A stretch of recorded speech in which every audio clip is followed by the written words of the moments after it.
Ladies and gentlemen, are you ready for the Wrestling Bytes podcast? With your hosts, on the site, and Chris Young.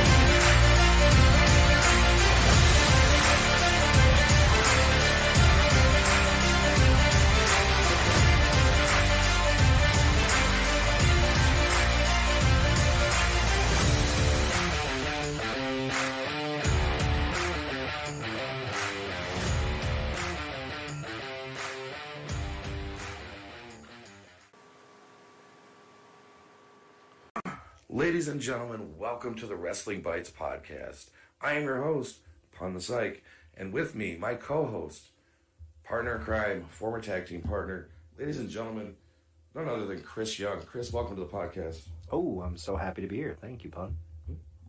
You know, we've got a lot of experience in and out of the wrestling business, both of us combined. I think this will be a good contrast of thoughts, opinions, and ideas.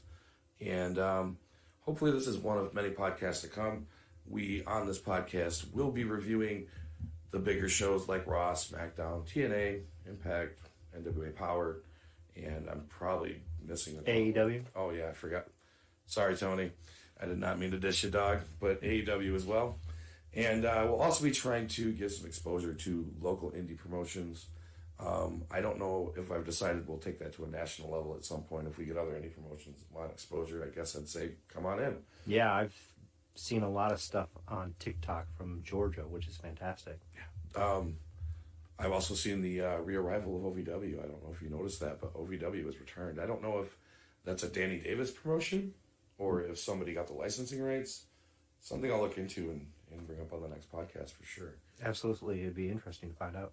I mean, I know that Jim Cornette had his hands in a lot of OVW, but I know he currently doesn't do anything with wrestling. So it would have to be a Danny Davis project or something relatable to do with him. So I'm very interested to see that. But again, you know, we were tag team partners and we definitely wrestled each other a few times. Like I said, there was a great incident when we did turn on each other, and he kicked me in the face in a battle royal and eliminated me. So it was an accident. It was an accident. He says this to this day, ladies and gentlemen, but I assure you it was no accident. Well, yeah, you have your story, I have the truth. But without that, you know, I still wrestle from time to time when you can get my old carcass into a wrestling ring. But beside me, in my opinion, former wrestler, one of the best referees in the business, in my opinion, Chris Young. Well, you're making me blush now. Well, but yeah, I would say one of the best. I mean, to be fair, and this is not a shot at anybody in any way, I mean, the competition bar is very low, in my opinion. That's what I hear, and that's why I am getting back into it. So I will actually be part of Capital Pro Wrestling in Lansing here this upcoming weekend, the 12th of February. So you're going to be appearing live at Capital Wrestling in Lansing. Yep, looking forward to it. Yep, it'll be great. They're having a tag team extravaganza. So anybody in the Michigan area looking for something to do this weekend, head over to Capital Wrestling. I'm going to try and appear over at a wrestling show myself for IPW. We're going to see how that works out. I've been trying to talk to the promotion there. We'll see what happens. I'm still going to go and try and talk to some people and see if I can promote a few wrestlers or at least the company. But they have a show as well at the Cider Mill in Grand Rapids, Michigan on the same day. Bell time, I believe, is at 6:30 p.m. And it should be a pretty good show as well. So you've got your choice of wrestling in the state of Michigan on Saturday. And if you're a wrestling fan, why not spend an afternoon watching some great independent wrestling? It's a little different than what you'll watch on WWE. That's 100% for sure. But it's a product that you may like more. So get out there and check that kind of stuff out, guys. I've enjoyed it over the years. I know you have as well. So absolutely support your local indie scene. Michigan indie scene has risen and gotten better. It died out for several years, but now there's several promotions out there. You've got Capital, then you've got PPW. Over there in Flint, Xavier's running a fantastic promotion over there. He's over in Flint, but he's all over. I've seen him book shows in Holland. I believe he's doing some didn't he book a show in Georgia or something like that? Yeah, he was down in North Carolina. I tried to help him out. He was down in Fayetteville when I lived down in North Carolina. But yeah, he's all over. We actually wrestled Xavier Justice. Yeah, we were one of his first matches up in Sault Ste. Marie. Yep. Wasn't that in the gym at the? It was actually in the Armory, the Sault Ste. Marie Armory, But and in the gym. Was yeah, in the gym of the Armory, and that was the match where I did a Hurricane Run on Xavier, and he dropped me on my head, knocked me out. Don't remember it to this day. Got it on video. I'll probably upload it at some point in time, and totally screwed up the finish. Xavier had to walk me through the finish. It was interesting. Yeah, I remember that. I remember that match. I had a botch in that match. We were very young at that point, and still pretty new in the business at that point. I remember I botched that. I was supposed to pick Xavier up, or no, Justin Justice or whatever his name was, and drop him on the rope by his neck. And I totally misplaced the rope because the chair shot that I took. Yep, they were all the way live. Yeah, all the way live. I didn't put my hands up on that chair shot, so like, trust me, I was seeing some stars that night.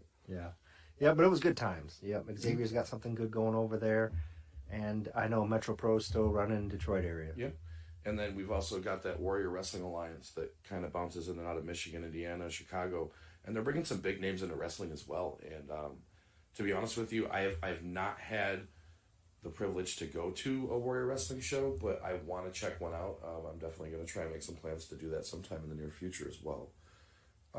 And I just came across UCW, Ultimate Championship Wrestling, up in the Upper Peninsula of Michigan. I seen some rumors about that. I just didn't know if it was an active company or not. Yep, they're still running shows up there. It's not ran by, like... Don't say it. Ran by the name that we cannot name. No, they're actually over on the western side of the Upper Peninsula. We'll just call him Goofy Gopher. But yeah, I was just as long as it's not ran by that, I might go check it out. Absolutely, I'd love to make a road trip up there one day. There's not a certain referee that works for that company. Is there? Nope. Okay, then yeah, we'll talk about that later though, because I have a special segment about that.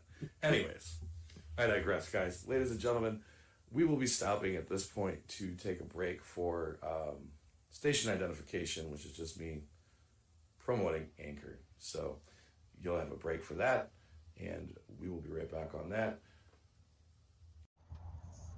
But before we go any further, ladies and gentlemen, let me take this time to tell you all, when I first started doing podcasts out here, I had to do everything from my computer. They didn't even have encoders at that time. We were just recording audio. We were putting it up. We were doing everything we could, using all sorts of different editor programs and whatnot. Nowadays, ladies and gentlemen, there's a program out there that can make all of your podcasting simple and easy, and Anchor is the easiest way to make a podcast. Ladies and gentlemen, Anchor gives you the tools. It gives you everything you need in one place for free, which you can use right from your phone or your computer. Now, I can tell you that this is very helpful for someone like me whose computer went down. I am able to get on my phone, record these podcasts, and still get them out in a timely manner. Their creation tools do allow you to record and edit your podcast to make them sound so great like they do coming out of Anchor.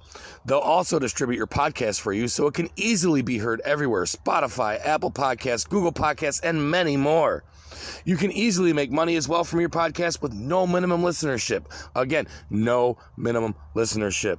If you're interested in checking this out, or you're looking for a new way to podcast, go to Anchor today and download the Anchor app, or go to anchor.fm to get started. So, ladies and gentlemen, welcome back. We're going to get into the wrestling reviews here. I know we've discussed this, and our original plan was to do all the wrestling reviews on one show, and between me and Chris here, we've decided that that's not such a good idea. It's probably going to be in the better interest of us after this show to kind of break that up maybe into two and do like Raw and half of those in one segment for earlier in the week, and then doing the remainder on Sundays. Yeah, absolutely. We're going to try to record Sunday nights and post Monday, Tuesday, and then we're going to record Tuesday night and post that either Wednesday, Thursday. Which I think works. And again, the beautiful thing about doing podcasting is the schedules. We're going to try and do these face-to-face as much as we can, but, you know, sometimes schedules will not permit that, like especially if my new employment requires me to get out at a certain time or so forth. We'll schedule it out, and we'll find a way to make it work.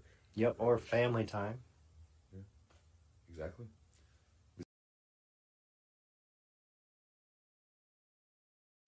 So, next would be AEW Dynamite. Oh, AEW Dynamite. I have a lot to say about AEW Dynamite. Shout out to the girl on the first cutaway wearing the Wolfpack shirt. Absolutely loved it. It's too sweet. Too sweet. So this show advertised MJF for CM Punk as the main event. Malachi Black and Brody King versus Pac, Penta El Zero Miedo, Nyla Rose and Ruby Soho, Ricky Starks versus Jay Lethal, and Jon Moxley was supposed to wrestle. And this is why I brought this up. Jon Moxley was supposed to wrestle the Brian Kendrick, but that was changed because Brian Kendrick was pulled from the show for past insensitive remarks and things that he had done, and it made him a liability to the company. So Tony Khan made a decision and removed Brian Kendrick. Now, Brian Kendrick is the first wrestler in wrestling history to be employed with WWE and AEW and released and let go with both companies within 24 hours. That's fantastic. I know, it's awesome. That's a Trivial Pursuit question right there. That's sliced bread. So, Tony Khan released a statement, and to be honest with you, we got a repeat match because the show starts off and you hear Wild Thing, and for some reason, I always get excited that I'm going to see Charlie Sheen come out as Rick Vaughn. Oh, come on. For the first 2 months when he was doing that, Jim Ross would make that comment, throw the heater, Ricky. And I was just like, get over yourself. Yeah, but I still feel that way. I don't care. He can say it all the time, but Jim Ross is like John Madden. They should have taken him out to pasture about 6 years ago. Yeah, John Madden knew when to retire. No, he was incredibly drunk the last 5 years he was on air. Yeah. Come on, do you remember the last Monday Night Football he did? Boom, pow, he got the tackle. Rutherford or Pat Summerall was like, good God, man, get yourself together. Which is ironic coming from Pat Summerall. Yeah, because, he had his... No. Yeah, I get it. No, I mean, John, just to get off on a tangent here, no, John Madden was good. He was good. He was good, and then when he did Monday Night Football with Al Malcolms, he was good. I mean, there was nothing wrong. No, I just think at the end of his career, he was old. Yeah, no, but again, he knew when to walk away. He did. Jim Ross does not know when to walk away, and I'm not knocking Jim Ross, but I would rather eat a turducken than his barbecue sauce any day of the week. However, Jim Ross was pleasantly good during this episode. He was. Wasn't his annoying self. So I enjoyed him. I don't know. There's always the classic references that he does. But only one. Just Bobby Heenan this time. So John Moxley music comes out. And, I had not I had not paid attention to the dirt sheets, which I'm going to be doing quick hits on those probably starting sometime this week. I'll give you guys the latest and greatest wrestling news that I can get reported out there from various sources. So Wheeler Yuta, and I will quote another podcaster by saying the Puddin' Gang came out, because I am not a fan. I don't know about you. I am not sold. I don't like the best friends gimmick. I never have. I think that it's a band of people that could never make it in any other company. Roppongi Vice got over more than these guys did in Japan. Okay, Wheeler Yuta's decent, but I'm talking more the core best friends, and I'm not a fan of Pockets. Yeah, we can discuss him later, but that stable, that faction, whatever you want to call it, yeah, it's just a hodgepodge of people. It is, and honestly, I don't like the way that they get pushed in AEW. I don't know whose best friends those guys really are, but they get pushed a lot. And now they got Danhausen. I don't know what to think about Danhausen. He comes out with the best friends, and I feel like he's a adult Elmo, but I could be wrong. He's like your little brother that follows you around and wants to be a part of what you're doing. Rah. Those are inside jokes. But no, seriously, he is, and it's like, why is he here? And you're just like, Mom made me bring him. Yeah. I was that kid once, and then we became friends. Yeah. So, I'm watching this match, and I'm trying to figure out, who am I supposed to be cheering for? I didn't get it. I don't know who I'm supposed to be cheering for. I kind of had an identity crisis with that, too. I think the crowd did, too. They were pretty silent. Outside of the John Moxley making his way down, they were pretty silent. I liked that throughout this wrestling match, the biggest pop in the match was when Danhausen cursed. Yeah. When Danhausen cursed Moxley. Yeah. So did you see what happened there at the finish? Yes, I did see what happened at the finish. Bryan Danielson came out. Well, I'm talking just prior to that. What are you talking? What are you getting at here? Yuta and what he spewed, literally in the middle. He blew junk. Did you see that? I don't know what it was, but he took that big bump from Moxley, and then he picked him up, and all of a sudden he's just got crap coming out of his mouth. In my notes, I wrote, "Holy cow!" I wrote Wheeler Yuta. He did. So, and I think the production team saw it because they were on a close-up and they just cut to a wide. Like, as soon as it just started coming. Like, first I thought he spit out a tooth. Well, who wants an extreme close-up of someone blowing chunks on live television? I don't know. Paul Heyman would be like, shoot that. It's good shit. But, I mean, I don't know what it was, but it didn't look healthy. But, yeah, Bryan Danielson just appeared. And that was pretty awesome. Yeah. His promo was great. I believe that they're going to set up a faction at some point, and I have a feeling that Jon Moxley will join that. I could be wrong, but it looks like that's what they're setting up. I think it's good because you have all these top guys like Bryan Danielson, and they can't always compete for the world title, so they have to have something to do that keeps them relevant in the meantime. They've done a successful job of doing something with Adam Cole. Now Adam Cole, as we'll find out later, he's making a push towards the AEW world title now, which in my opinion is a good move, even though, is it just me or does it seem like Adam Cole is like the new star of the movie Thinner? He gets smaller and smaller every week that I see him. Yeah. Is he anorexic? Somebody get this guy a pickle or a sandwich or something. Yeah, I'm not sure what's going on. I mean, there could be something medically going on with him. The promo definitely got to Moxley. It made him think, and that's why I think they're going to do something. And poor old Jon Moxley, he may have came back 3 weeks too soon because we're 7 minutes into this promo and he is sucking wind like he had. I mean, I know he just wrestled a match. I get that, but 7 minutes in and you're still at 120 breaths a minute. That's crazy. Well, I mean, to be honest with you, though, from what he's admitted, he had a pretty rough go at it there. He went to rehab and he admitted that he had demons, and I give him a lot of credit for being able to say that. But at the same time, and this isn't to be critical on anybody, but if I had a drug problem and I was still like at the hardcore peak of my career and I was working in wrestling, I'd be like, where's the gym at in this rehab? Yeah. Make some cardio in. Right, exactly. But then again, I've never had withdrawals, so I don't know how that feels. But needless to say, the next thing that happened was Brandy Rhodes was out in the ring. And anytime Brandy Rhodes talks, I want a Wheeler Yuta. I don't understand why this woman is allowed to speak. I don't understand why this woman is allowed to wrestle. There is so much great talent in the AEW women's division, and we're going to spotlight Brandy Rhodes. Do you want me to explain to you why she's allowed to talk? I just did the little poke of the cheek motion, if you know what I mean. So, yeah.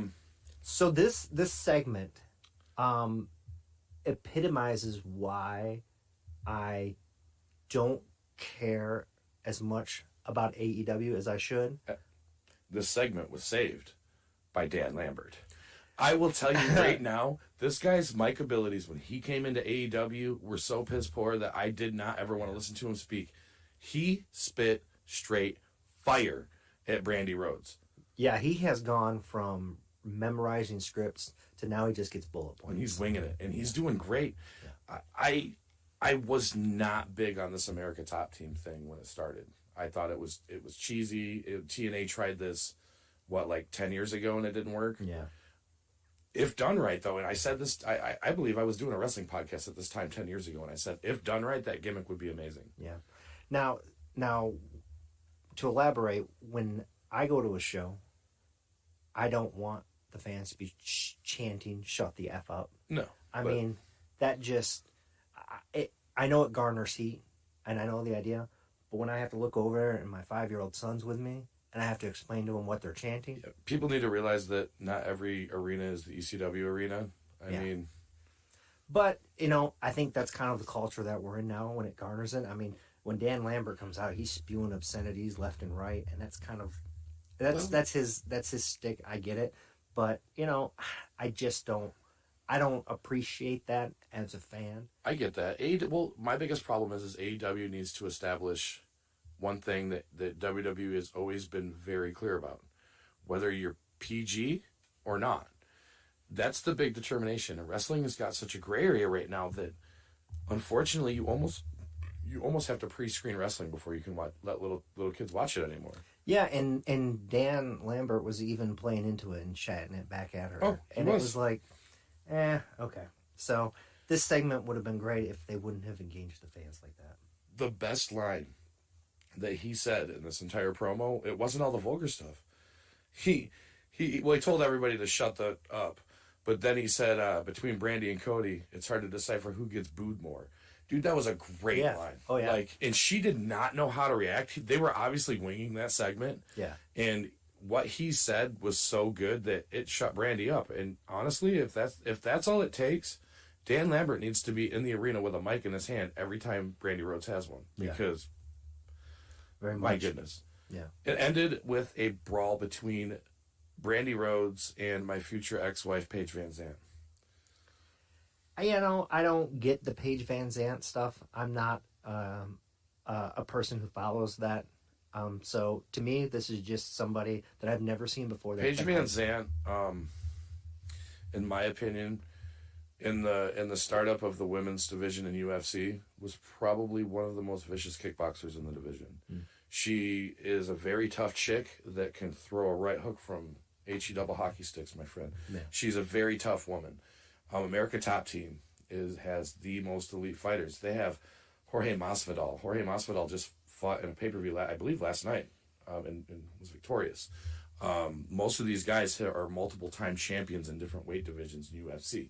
You've got, what's his name? See, now I understand America's Top Team, but you've given me more background on Paige Van Zandt than AEW has. Well, I wish AEW would hire me as a commentator.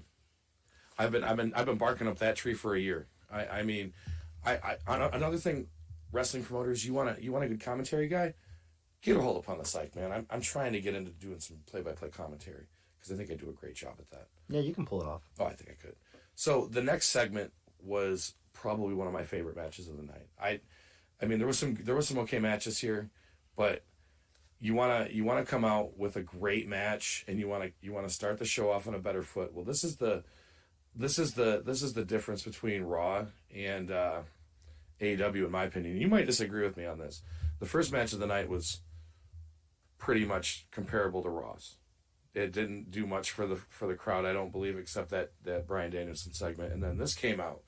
So then you see Aleister Black and Brody King, Brody King. Yeah. They came out.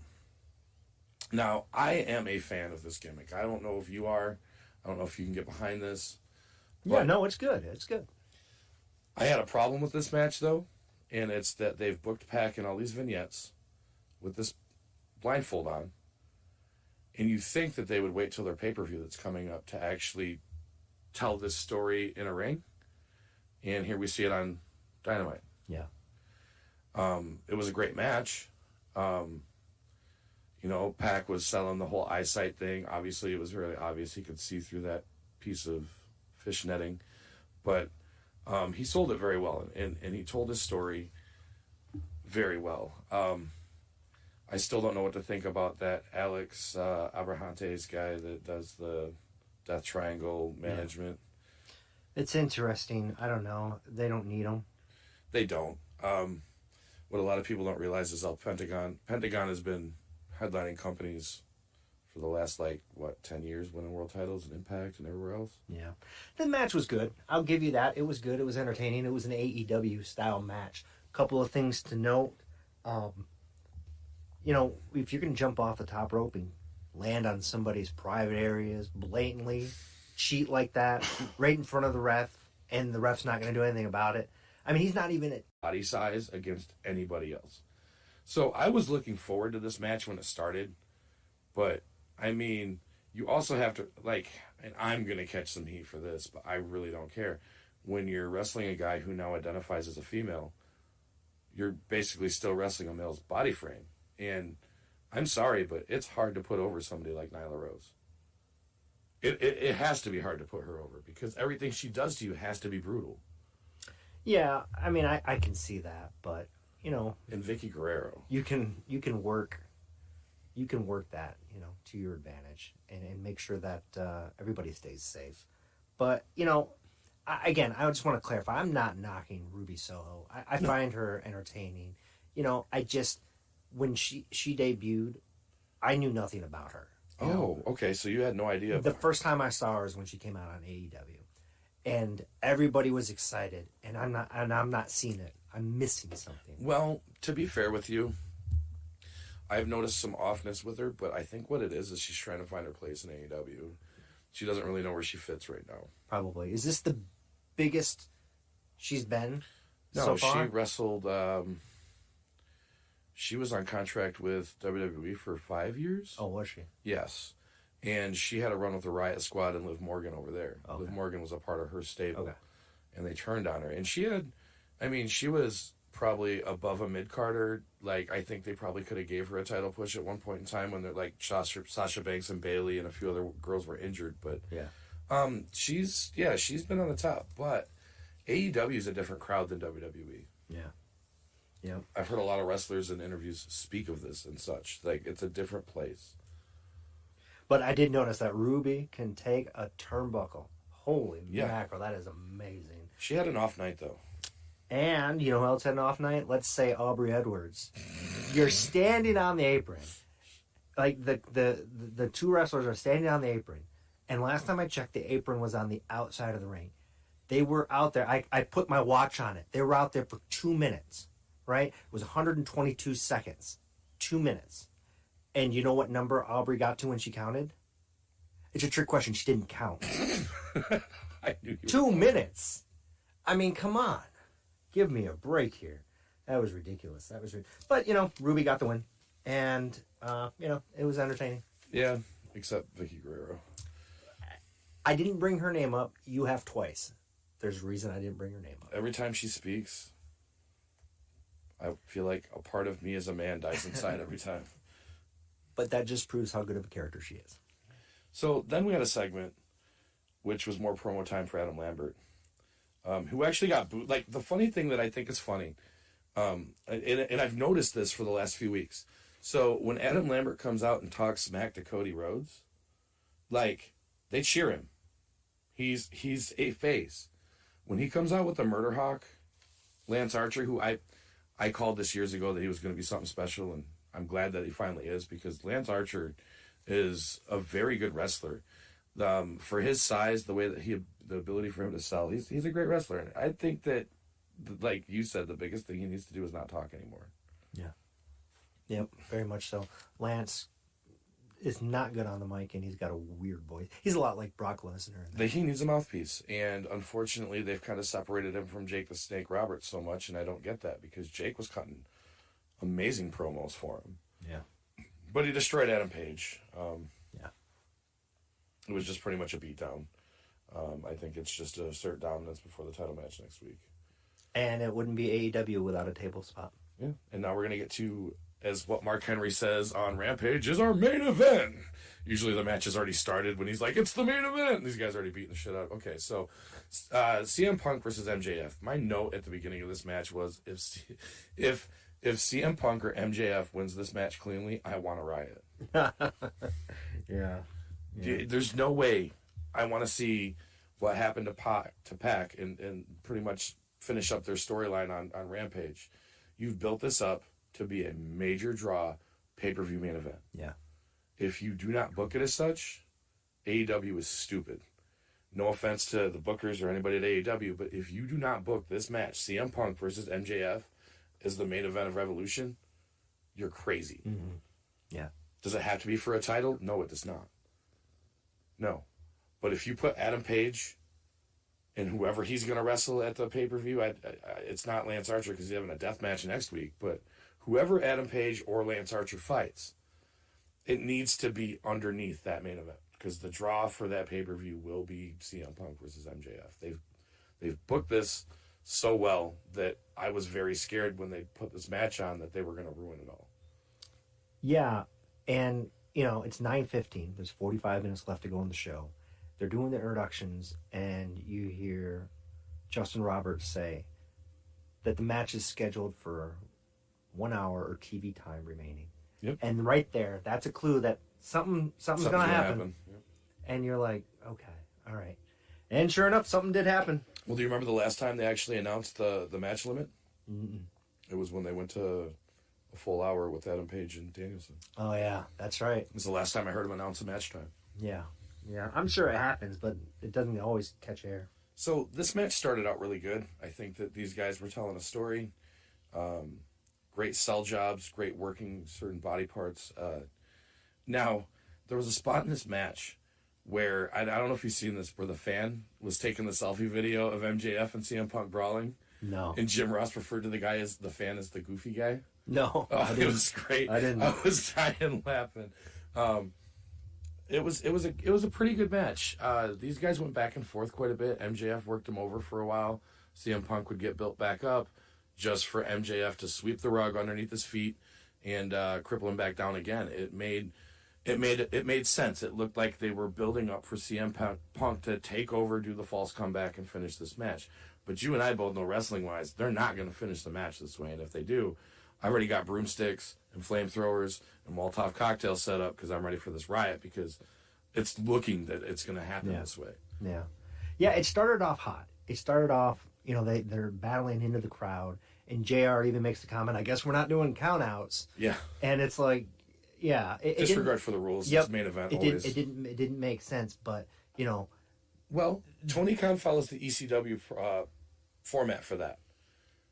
Any match that's not a main event match, you have to obtain to the rules. But in a main event match, you let the rules slide because you want to see a finish opposed to a disqualification, count out, etc. So ECW was blatantly known for not having a damn rule one when it came to a main event match. Yeah. Yeah, no, you're right on that. And let's just look at the scoreboard and figure out where ECW is at. Out of business for the last 20-some years? Yes. But it's an interesting concept. Do I like it? I don't know. I don't know about, rules are meant to be swayed or broken for a purpose. Not every time somebody wants to have a battle out in the aisleway or out in the crowd or yeah. Yeah. It's come too prominent. Right. Yeah. Yeah, it has. It has. And then I noticed that when CM Punk was on TV. Yeah. Not during the commercial break. Yeah. Even though it was picture in picture. Yeah. He was nothing but offense. It was nothing but offense. Yep. MJF's offense was during the commercial break. So the viewers got to see CM Punk just demolish MJF, despite the fact that MJF was actually mounted a good comeback during the commercial. Well, they did, but at the same time, under the same breath, I think that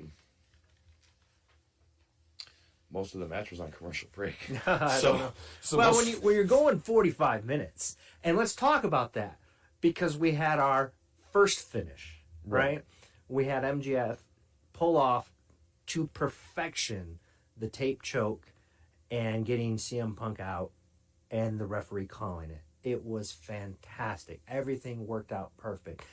That should have been the end of the match, because it would have been unpredictable. Mm-hmm. We would have ended 13 minutes prior to the top of the hour, and it would have just been like chaos. It was like, this wasn't supposed to happen. Yeah. And then of course they lift the arm, the tape comes out, and I'll give credit, MJF and the ref sold that perfect. It was great. I don't know if they practiced that or what, but it looked fantastic. And then the match continued. The problem with this is you have a perfect spot to end the match. Now, if you do it and then bring the match back and, I don't know, maybe let CM Punk finish the match with a win? Yeah. Like make Wardlow cause a distraction, which causes MJF to flop something, which causes the match to turn tides for CM Punk, but it's a fluke, so therefore it's not a clean win. Therefore, we carry over to the pay-per-view. That's generally, as a booker, at least in my opinion, what I would want to do. I would want to put CM Punk over MJF if the end result is going to be that MJF comes over the top of this feud. Now CM Punk saying he wants to help build new wrestlers and new characters. I would guess that that's going to be the end result of this feud. Right. Because if they would have ended it at that point, you can come back next week and CM Punk and say, you had to cheat to beat me. And then they'll get another match out of it 3 weeks down the road, and then MJF can win cleanly. Yeah. As clean as a heel can win. And you've prolonged this story now another 3-4 weeks down the road. But I don't know where they're going, so we'll see. But yeah, to restart the match just to have MJF win, it didn't make sense. No. And then he won with the ring from Wardlow when I thought him and Wardlow were supposed to be on their, like, problems or so, like... Yeah, they're planting seeds, and we'll see what happens. Something may grow, something may not. It's hard to tell. I really enjoyed the match up until the ending. I think if they would have stopped it early, like we had talked about previously to the podcast, had they stopped the match 13 minutes before and just did it like a sports broadcast and been like, oh, this match ended before our show's over, we're going to put these two guys out in the ring and have another match, just like any like UFC show does. If the card ends an hour early, they've got 6 more fights that are on the backside. Yeah. So yeah, they could very easily have made an announcement and be like, we were going to have this match on Rampage, but we're just going to have it tonight. Exactly, and that's what they should have did. They should have bumped something up, even if it was an AEW dark match that you were going to do. Like, right. There's plenty of talent around. Yeah, absolutely. You didn't have to kill that much time on a segment that kind of, if you want my opinion, deteriorated this feud more than what. And you could even, if you wanted to, not have a match. Yeah. Because the crowd's not going anywhere. They've still got to tape Rampage. Yeah. So you could just buy time on TV. Maybe just do some interviews, maybe do a backstage segment, and something, reactions. Well, yeah, AEW is very notorious for every time Tony Schiavone interviews somebody backstage, somebody gets jumped. So, I mean, they could have did one of those segments again. Absolutely. Or they could have continued to try to kill Sting. Because I swear to God, their whole attempt is to, like, we're going to murder Sting on live television. So, Dynamite. Good show, bad show? What are you feeling? I had mixed reactions with Dynamite. I think it was an overall decent show. I think it had some decent matches together. That ending takes points away from the overall show. You built to this whole ending for it to just be the same ending 13 minutes later. So I would give it an overall, I'd probably give it like a B-, a B. I think it was a pretty decent show. It was definitely like a step above Raw. It was far more entertaining than Raw. I wouldn't say it was more entertaining than Raw. I would say it was just as entertaining as Raw. But yeah, the wrestling's better than Raw. Yeah, in my wrestling graded category, AEW like pretty much outranked everything. It was toe to toe at the beginning. After the Ruby Riott match, that it took over. Oh, and one thing we forgot to mention, the Ruby Riott match. She attempted to kick Nyla Rose while Rose was on the top rope. Mm-hmm. And I don't know if that was a botch or if it was a planned botch. I don't think it was planned. But I loved it. It brought that realism. It did. And everyone was like, oh, she screwed up. And I'm thinking, well, maybe that was the point because they went into the finish right after that. And it was perfect because that's what happens is when your baby face is trying to come back and something's gonna hit them. Do you know my favorite moment in a wrestling match? When somebody botches something and the guy that's supposed to take the move, like the guy does the enziguri but misses by a mile, and then the guy does the flip like the guy hit by the enziguri. Yep. It's like, wait, are we pantomiming here? Yep. Or when the guy's taking the Hurricane Rana and the person giving the Hurricane Rana has already done the full moonsault and is landing on the mat, and then the guy, the person rotates over. But yeah. But I agree with you. AEW was right up there, probably. I'd say a B-, a B. Yeah, I mean it was an average wrestling show. It could have been better, but then again, it really could have been worse. So.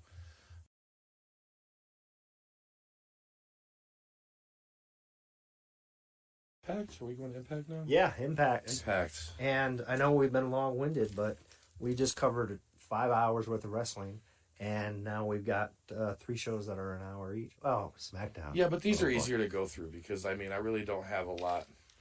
I mean, they were overall good shows. Like, Impact Wrestling was boring. Boring. For an Impact lady, it was boring. That's what I wrote at the very top of my notes. It was boring. The stories were good, but it was just boring. In my opinion, Impact has some of the best storylines in wrestling right now, but as of the past 3 or 4 weeks since their pay-per-view, it has been boring. I think a lot of it is old gimmicks that they're still pushing, like Bullet Club. Mm-hmm. Yeah. Bullet Club still, really? Yeah, I thought Jarrett killed that off. Yeah, I thought so too. But they had they headlined the night with a blockbuster 8-man tag team match. Pass.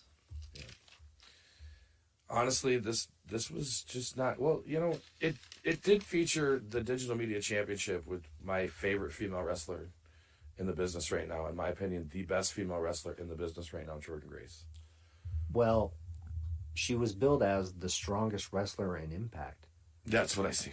So, you can't argue with that. She's the strongest wrestler in Impact. She can work me over anytime she would like. I'm not going to go there. I will. I will go there all day. But when I heard that, I kind of chuckled to myself. Yeah, she's ripped. She's pretty big, but yeah, that's stretching it a little bit. And guess what was happening, or should I say not happening in this match?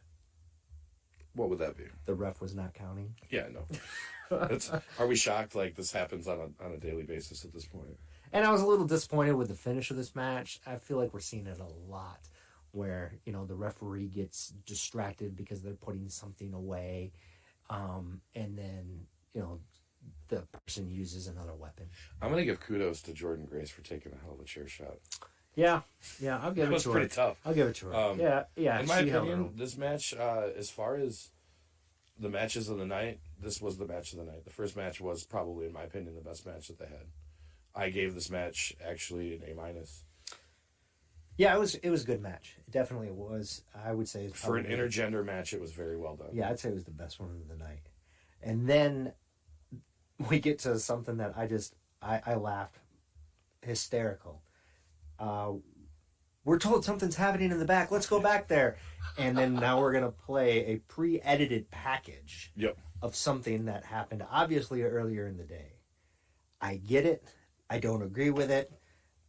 I don't know why it happened. Well, see, TNA, and this has just been one of their production things that they've done for years, is when I worked for Universal Studios and my stint in TNA, the funny thing about my stint in TNA was they were notoriously known for filming segments, and it was blatantly obvious that they were filming the segment. Like, there was this one segment where Hulk Hogan got jumped by Sting when Sting was doing the Joker mask thing. And they were like, oh, this is going on in the back right now. Okay, Impact airs live on the East Coast back then at 9 o'clock. Mm-hmm. 9 o'clock at night, I don't care where you're at on the East Coast, it's dark outside. Yeah. Okay, Hulk Hogan is getting beat down by Sting, and the sun is just blazing down on him from midday angle. Yep, just like when DX invaded the scope. Yep. So they're notoriously known for acting like that's live action. Yeah. I don't know why they think that their fans are so stupid. It was a movie-like sequence, and I'm just hysterically laughing. Do we even have to talk about Decay and Jonah and Crazy Steve? No, but we do need to talk about that interview segment where Scott D'Amore and he had his bodyguards with him, and who was it that was with him? Gosh, I didn't write it down in my notes. Gosh, wish I could remember. Somebody came out and demanded a title shot. Oh, yeah, okay, I remember that. I do remember well, that. Don't worry about that, because what you need to focus on is the security guard behind Scott D'Amore. 90 seconds, this kid does not blink. He is just got this death stare. 90 seconds! How do you not blink for that long? I don't get it. We're the Matrix, man. I don't get it. He took the blue pill. I'm like, somebody call Guinness Book of World Records. But the reason why I didn't want to talk about the Crazy Steve match is because, number one, it was not a good match. Number two, it was not a good match. And number three, it was a one-sided squash match that was not a good match. Yeah, it was It was a throwback to those, jobber matches just to get somebody on TV, but it wasn't even that. I've watched the Brooklyn Brawler get worked over better than that. He was a good worker. I don't know about He was an Crazy amazing Steve, worker, but like, I don't know. I don't like Crazy Steve. And one note here. Crazy Steve. Jonah's entrance music. Jonah's a decent. He has promise. His entrance music. It's I don't know, spoken word, maybe rap. I don't know, but the guy's got a voice that's on the same tone as the commentators. Yeah. So when the commentators are talking, you can't hear a thing. So and I'm like, what is this? Here's my only advice for Jonah, and that is, me and One Man Gang got together and decided that we want our gimmick back. So there's that. yeah, I'll give you that. So what is a standard pro wrestling match? Can you explain that one to me? Yes. Because again, I didn't watch Ring of Honor. I don't know anything about Ring of Honor. Well, I will tell you that at least when I was brought up in the business and when I was helping run the book at WPW, to us, we had a formula for what is supposed to be the perfect wrestling match. I don't remember if I used to have this paper that I showed everybody. I think I showed you guys when we were doing the EWA stuff back in the day, and even further on. The perfect wrestling match involves a start. It's chain wrestling. You work into a point where you work on a body part. You tell a story with the match by working a body part or doing something significant to make somebody have to overcome an obstacle to obtain a victory. Or there's always the chain wrestling, the lockup, the points where you're working on the body. Then it comes to the conclusion, the false comeback, the victory. That is what has been dictated over the years as what is known as a wrestling match. That is the format for the match. That is how it's supposed to be. Is that what we were supposed to have been gotten for this match? Because I didn't understand. No, I don't know what we were given for this match. Peanuts. I don't either. I mean, it was a good match, between Steve McLean? Steve McLean and Jonathan Gresham. Yeah. Now, it was for the Ring of Honor was it the Pure or the Pure Rules. Now, I like Pure Rules, but here's the thing. If you like flippy stuff, you will not be a fan of the Ring of Honor Pure Championship. Yeah. No, and I'm not a big fan of flippy stuff. So, again, it was a good match, but they kept saying standard pro wrestling rules and pure rules and standard pro wrestling match. Get into a little and bit I of was that. like, I don't know. It was a good wrestling match. In next week's podcast, one of the main topics is we're going to talk about Terminus 2. I don't know if you're aware of what Terminus is. Nope. Okay, so Jonathan Gresham, he loves the Pure Rules so much that he's tweaked them. And so your homework this week is to check out Jonathan Gresham's new promotion called Terminus 2 Wrestling. Okay. It is like the Pure Rules, but even taking it a step further, where you are issued 2 points. If you interfere with the referee, you lose a point. If you do anything else, like choke somebody with a rope, pass a 5 count, you are ejected from the match. Well, and that's how this one finished. No over the top rope. No, and it's very, very, you can go over it and look at the rules, and we'll discuss it on another podcast. But it's pretty interesting, especially if you're not a fan of the flippy stuff. So, yeah. Josh Alexander takes on Vincent. Is that right? Yes. Vincent versus Josh Alexander. Now, I like Vinny Marseglia. I always have. He does a good job of playing a psychopath. He's a very good worker for the most part. But Josh Anderson reminds me of a peewee hockey player trying to play NHL hockey. That gets pushed way too hard. Yeah, I agree. Yeah. He is a mid-carder at best that they're trying to push into a main eventer. Yeah. I know it worked with James Storm and Robert Roode and so many other guys, but this one's not working. I don't know if he just needs to lose the headgear. I don't know either. I don't get it. He falls flat so much. Yeah. Yeah, he's not exciting. That's for sure. Mm-mm. Yeah. Hey, what's going on with Rhino? Is he injured? I believe so. Because, he was hobbling awfully hard when he was running out there. Yeah, I think that he's injured. I think good old Scotty's hurt right now. Yeah. Yeah. Hey, last time you stayed at a hotel, Was there a refrigerator, a full-size refrigerator in there? Because that was obviously what they had in this next segment. Yeah, but I know where they were at, and I've stayed in that hotel, and they definitely have refrigerators in there. That's high-end, full refrigerators. Micro suite. It's a micro suite. Yeah. Well, I guess I got to cash in my timeshare and figure out what these micro suites are. Yeah, man. Like, they have micro suite hotels. Like, they're usually mom and pop businesses that have, like, a full stove, fridge, like, the whole setup in there. Pots and pans, even. It's pretty cool. I need to get in with Impact, apparently. Yeah, they don't spare no money for their stars. Yeah, at this point in time, I wrote down that it's so quiet in this arena. You know, at least with NWA Power, there was some excitement, but it seemed like the crowd was flat today. We'll talk about NWA Power's crowd when we get to NWA Power. Yeah, all 7 of them. So, like, the next match was, and I'm going to slaughter this dude. It was John Skyler versus Bundapir Jugger? I don't know. Jagar? I'm not exactly sure. I can't read my sloppy handwriting. Do you know what I wrote in my notes? I know where Veer Mahan is. It's this guy. Oh, no. He's coming to Raw when he's done with his contract with Impact. Oh, no. Oh, no. But when I saw him come out, all I could think was, I wonder if Xavier helped train this guy when he was over in India. Do you know what I was thinking? Moving on. Why isn't his manager Akeem the Dream? Stop. Yeah, I mean, it wasn't anything special. It was the veteran carried the rookie. Yeah. That's what I wrote down. Yeah. I said it was blatantly obvious that he carried him through this match. Yeah. Yeah, I agree. I give it a C minus. Generous. Yeah, I was being generous.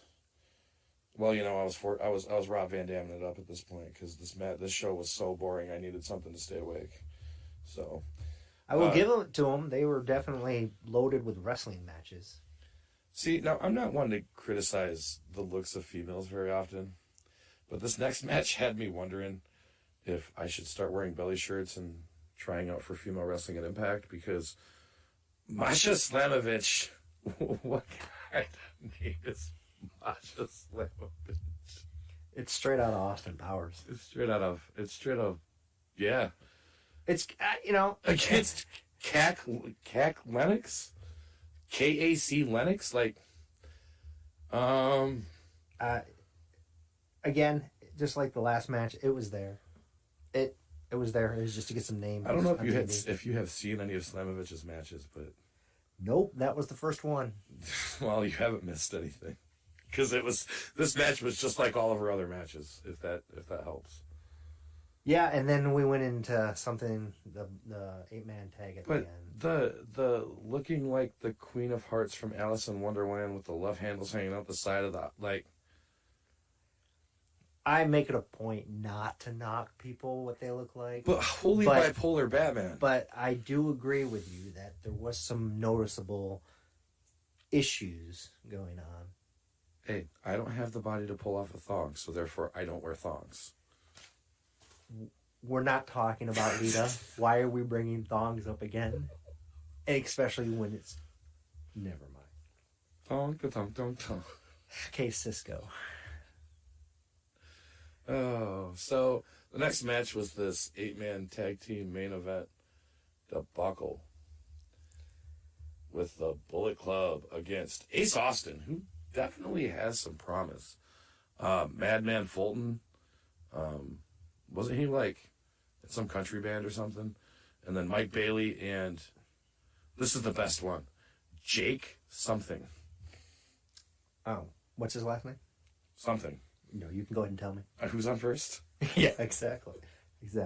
You know, I put 2 notes on here. I didn't even write down who won. You know, that's how disinterested I was. First off, 3 minutes of no rule double team crap. Yeah. Okay. I have now accepted it. This is where wrestling is at. And then, I don't know, one of the commentators says, the shift of this match has totally changed. Yeah, I know. The shift of this match has totally changed. Okay. I'm not sure what he was trying to say there. Maybe, I don't know. Maybe he has a thesaurus and it says shift and change right next to each other. But those are the only two memorable things of this match. Yeah, this match was not very good.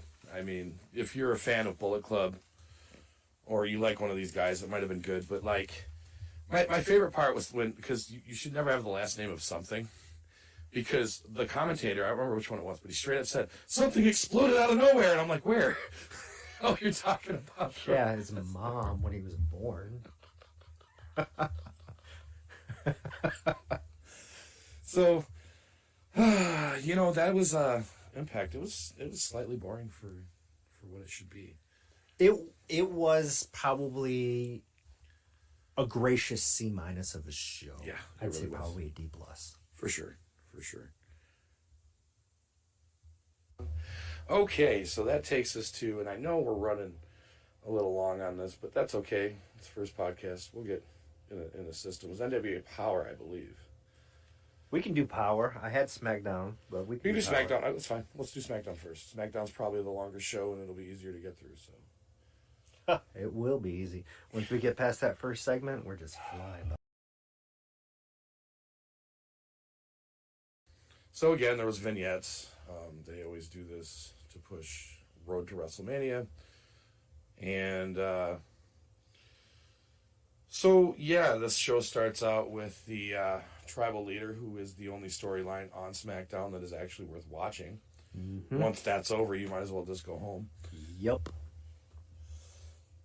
So he comes out with Paul Heyman, and Paul Heyman explains why he did what he did and that it wasn't a setup, and that part was good.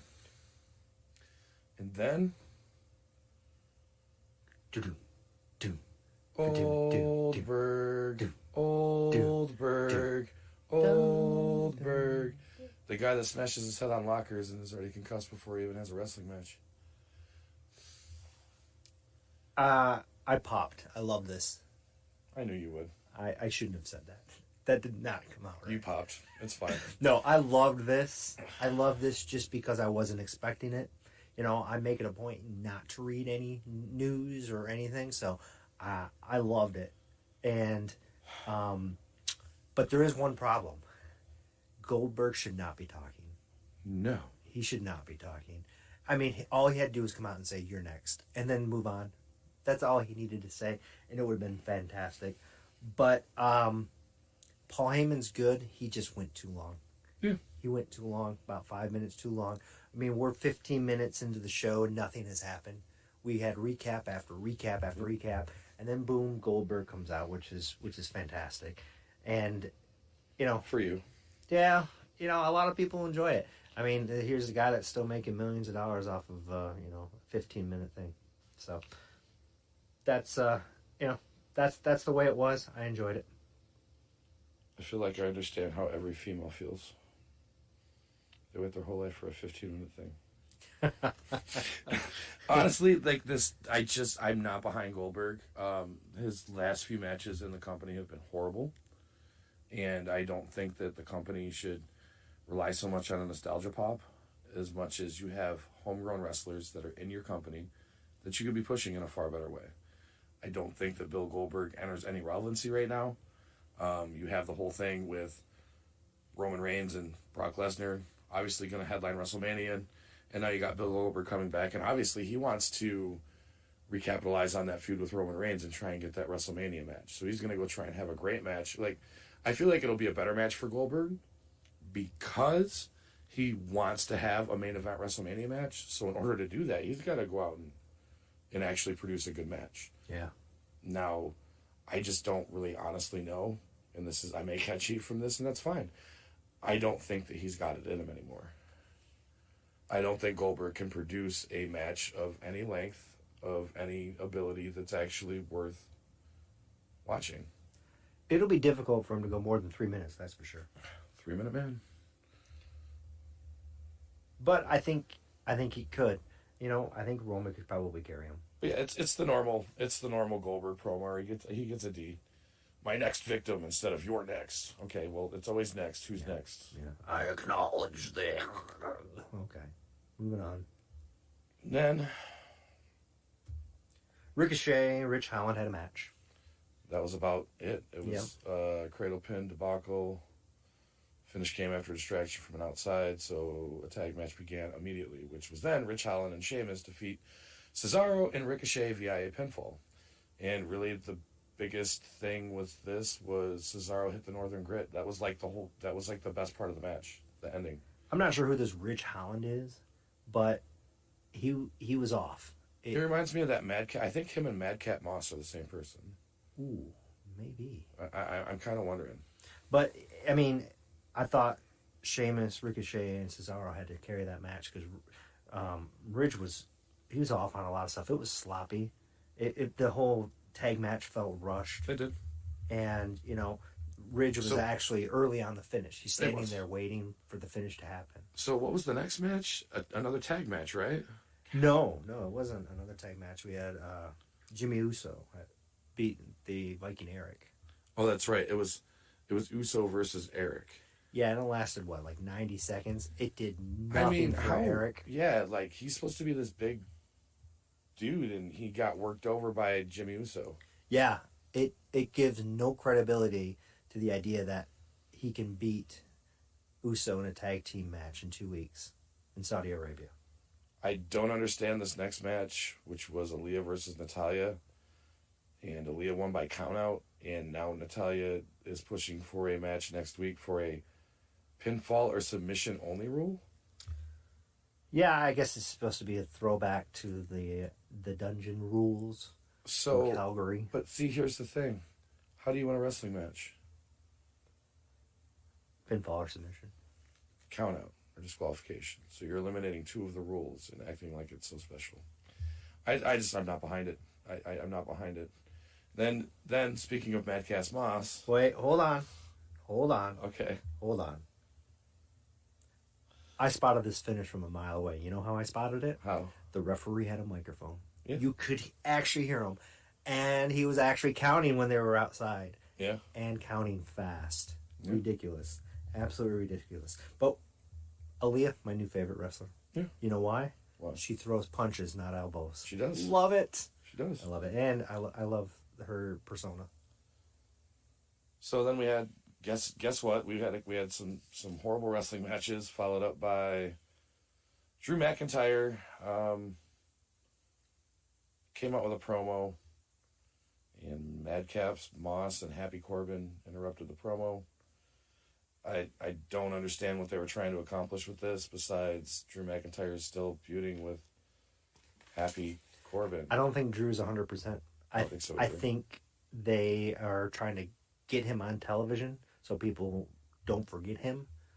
Not that you could, but I think he's not 100%. Why would you get rid of the Lone Wolf gimmick and go to Happy Corbin?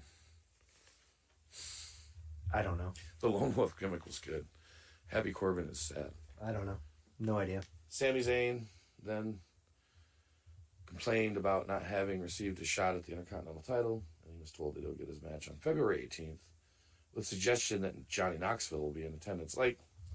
Sami Zayn is way too good of a wrestler to keep continuously being used in these kind of spots. So let's analyze this a little bit. Sami Zayn is complaining because he hasn't gotten his rematch, right? Yeah. His rematch against who? The Intercontinental Champion. Yep, Nakamura. Yeah. Right? And so he was given his title shot in 2 weeks, right? Yeah. Okay, so the next thing up is Nakamura versus Jinder Mahal for the title. Right. Who's going to win this match? Nakamura. Because in 2 weeks he has a title defense against Sami Zayn. Yeah, they already oh away. My gosh. No, I get it. Anything could happen in the WWE. Yeah, but they're so notorious for giving away.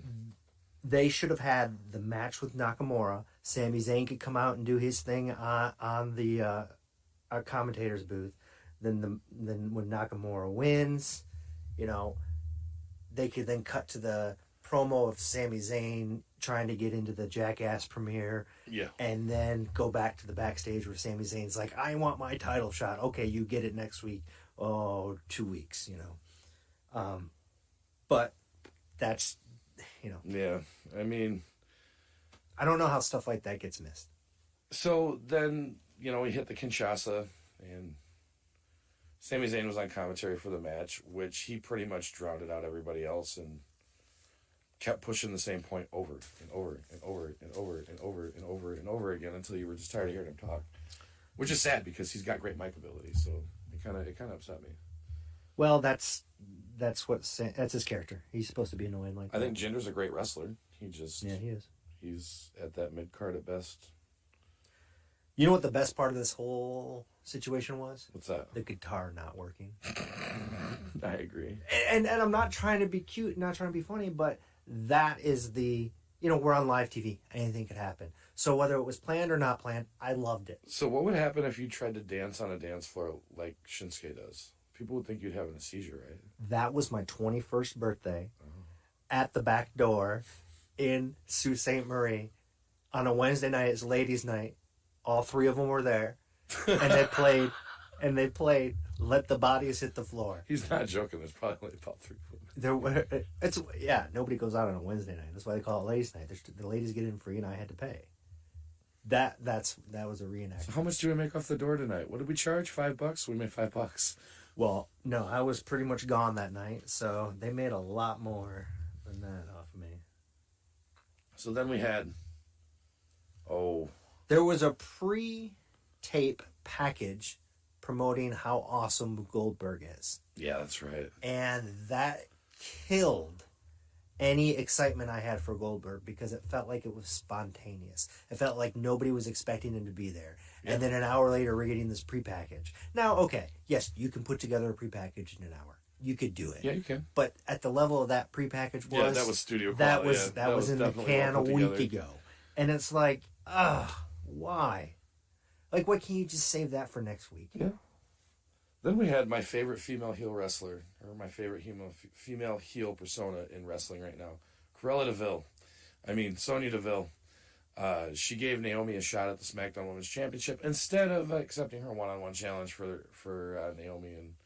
And this has been building for a while, so I felt like it finally was good to see it come to fruition, especially after the Royal Rumble. So they've had a nice angle going for a minute with this whole Cruella hates Naomi angle. Adam's reaction during that was spot on. Yeah. He played that perfect. Yeah.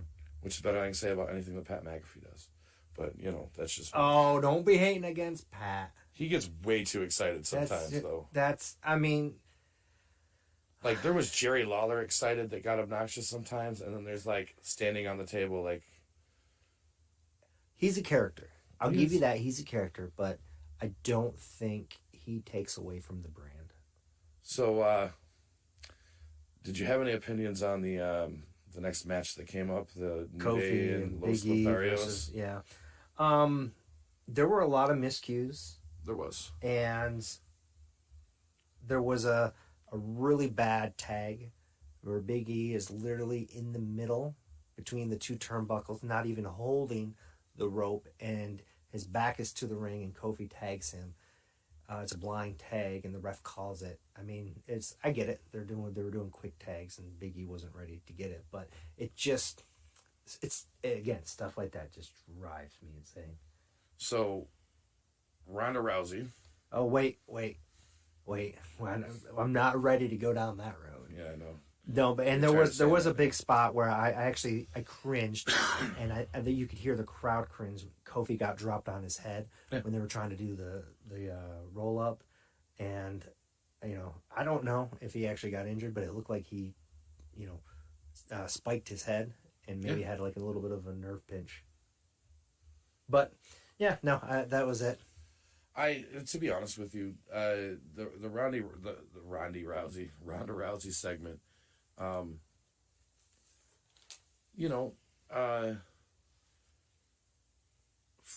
basically acting like she was picking Becky Lynch, Sonya Deville did, and Rousey comes out and does the exact same thing to Charlotte that she did to Becky. Yeah, and this just fell flat to me. I'm not a fan of Ronda Rousey. She does not want to be here. She acts like she does not want to be there. I feel like the fans are starting to realize it, because every time you hear that Bad Reputation song, the crowd goes crazy. She gets a mad pop. Why wouldn't, Somebody needs to explain to her she either has to hold the microphone closer or she needs to talk louder. Yeah. Because that whole holding it pimped style, I don't know what you want to call that. Like you're a performer on stage, just isn't working. But yeah, Raw ended with a segment where they're just talking for the last 15 minutes. I mean, she finally did squeak out the fact that she was going to fight Charlotte Flair at WrestleMania. So we did finally get a conclusion. And then SmackDown ended the same way as Raw did. Yep. They're sitting there talking in the ring. And like you said, on Raw, they were promoting Ronda Rousey the whole show, trying to keep people to say. It was literally, SmackDown was almost a carbon copy of Raw from a formatting standpoint. And I hated it. Yeah, I was not a fan. Now, again, I just to clarify, I'm not talking about the entire show. I just hated that it was so similar. But I get it. So final grade on SmackDown? I'd give it like a C-. Again, it wasn't that good of a show. I felt like it fell flat, whereas SmackDown's been the better show as of late. Yeah, SmackDown has definitely been the better show of late, but I agree Raw was better this week. So yeah. So now we're on to...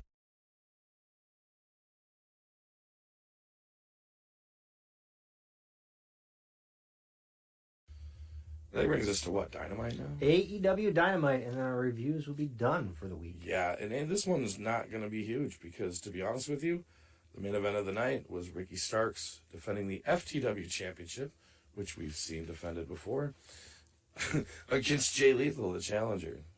I said Dynamite, I meant Rampage. I got it, you're fine. Yeah, this is Rampage, but we also saw the TNT Championship getting defended as Sammy Guevara squared off against Private Party's Isaiah Cassidy. We had two non-title contests, Evil Uno and Adam Cole, and Thunder Rosa and Mercedes Martinez. So let's take a look at what happened. This show kicked off with Adam Cole taking on Evil Uno. It was a good TV match. Dark Order. It was a good TV match. It was. It was an average match. I think that Evil Uno had some offense, which was good. It wasn't a squash, which I kind of thought it might have been because Adam Cole's been so angry. Yeah. But he regained control. He drilled Uno with a couple of super kicks and then hit a huge running knee to the back of the head. Now, does he have like a knee, like a metal knee or something? Is this like the bionic elbow but with a knee, or is this just taking the pad off to show more brutality? I'm not sure. You're going to have to speak to Lex Luger on that. Okay. Yeah, I don't know. And they tried to cover for that in the commentary where they talked about how they do every time. How it's the knee, the actual bone. The exposed knee making contact is more deadly than the pad, which makes sense. It's wrestling logic. I was a little disappointed that they didn't even give Evil Uno an entrance. When you're the first one on, that's what happens. I wonder who's going to win this match. Yeah. The guy that's standing in the ring versus, boom, Adam Cole. Like, yeah, yep. I know who's winning this match. Yep. And then we go to Sammy Guevara versus Isaiah Cassidy. This match should have never happened. That's what I wrote. Well, Sammy's the hardest working person in the business right now, I think. He's the Spanish god. Well. As a white guy. It's like Kofi not from Kingston. That doesn't matter. That doesn't have an effect on me. But Kofi not from Kingston. But I did take issue with Taz because he made it a point to let everybody know that there's a chance that Sammy could have a broken rib because he has tape. Well, I was going to say, would it be the fact that he taped the ribs off that would give us that inclination, or Taz running it down our throats? Well, look closer, because those ribs are not taped. His abdomen is taped. Yeah. His waist is taped, but it stops at the bottom of the rib. That's how you know it's always a rib cell. I know. I mean, when Diamond Dallas Page actually messed his ribs up, if you remember in that run, his ribs from his nipples to his waist was taped. Yeah. And we got another apron spot. If you were in that audience, there were 5 matches, and 4 of them had an apron spot. Give me a break. So, I wrote down, that Mark Quinn, when he tried to interfere, he botched the shit out of that. Yeah. He totally did. Yeah. It was But then Matt Hardy would come to the rescue because he hit Guevara with the side effect. It was this thing where, like, Quen tried to do it and he, like, fell. So then Matt Hardy was like, I'll just do it myself. Yeah, it was a lazy match. It lacked psychology. It was not good. And after all the stuff that happened afterwards, it's always interesting when you can win a match, but then celebrate under somebody else's music. Of course. And I wrote down that this is the second match of the night out of two that the setup move for the finish was a super kick. Mm-hmm. It's a super kick party. Super kick, top turnbuckle, 450. Andrade's music hit first, and then he missed the 450. Cassidy hit a backstabber for a 2 count. Then there was a bunch of false finishes, and then the GTH for the win, which I thought funny that his ribs would not allow him to pick him up. But at the end of the match, when he's completely gassed, he can hit the GTH. He should have won that a different way. Yeah. Sell the injury correctly. That's what I put. Learn how to sell a proper injury. Then Darby Allin came out to help Guevara as well. And I wrote at the end that it's funny because, you know, like poor Iadolio, Andre Idolio, peanut butter mouth there. But I can't pronounce that. Me neither. I can't roll my R's. It's a thing. There's no R's in that word. But he cracks me up with the little boy thing. I want the little boy that's with Sting. Like, dude, it makes you look like such a creeper that you keep saying you want this little boy. Just saying, I want the little boy. Yeah. The little boy. I don't know. He does not belong in AEW. He does not fit. And Andrade, I don't know. I just don't get him. I don't either. I don't. Fast forward button. Yeah. A match that I did not use the fast forward button on was Mercedes Martinez versus Thunder Rosa. Well, according to Chris Jericho, you can't win if your opponent is on the floor. Yeah, that's true. And it's not true. It's called a count out. Well, you can't get a pinfall if your opponent's not on the floor. But you can still win the match. I think that's what he meant there, Chris. But I know what he meant, but that's what he said. You can't win if your opponent is on the floor. Right. Now, I mean, I guess if we're doing no countouts, but this wasn't a no countout. But we'll set that aside because I personally, I think the world of Chris Jericho, one of my favorite wrestlers growing up. But he should not be out there commentating. No. All he does is scream, and I don't get it. I tune it out, and sometimes we just get, you can't win if your opponent is on the floor. Yeah.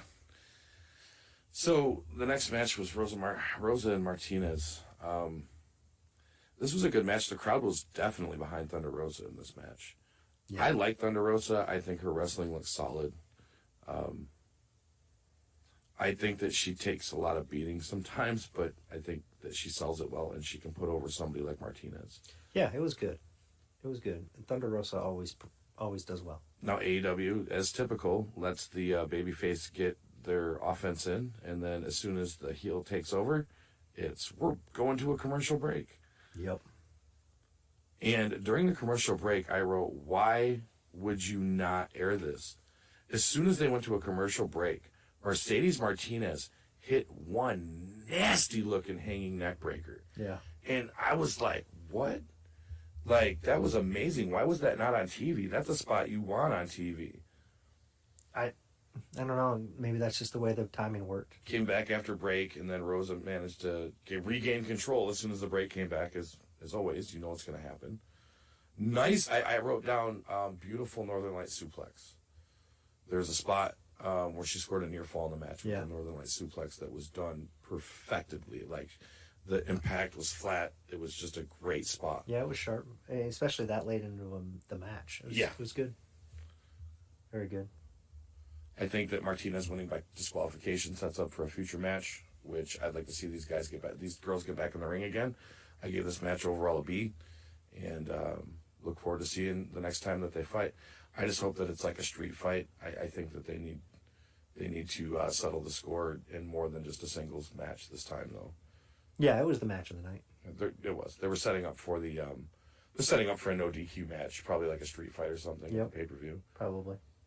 But I did note that Martinez was disqualified, which is something that rarely happens in AEW. Disqualifications are not something that happens very often in AEW. Yeah, it was. It was a surprise. I think that they only use disqualifications to prove a point. Yeah. Then we had a match that I thought would be a great match. Oh, you're missing something. Whoa. So, let me go back. after the... No, it's probably not even in your notes. You probably glazed right over it. Probably. So after the Thunder Rosa Mercedes match, Excalibur says, let's hear this from the professor of professional wrestling, Serena Deeb. Right? Yeah. So you would assume we're cutting to some sort of interviews, maybe a pre-tape. Yeah. No, we get a package, a 30-second package. I remember the video package. A video package, Yeah. Yep. It's got music layover. Not one word was spoken. So let's hear this from the professor. Yeah, the wolf. Was she talking about a wolf?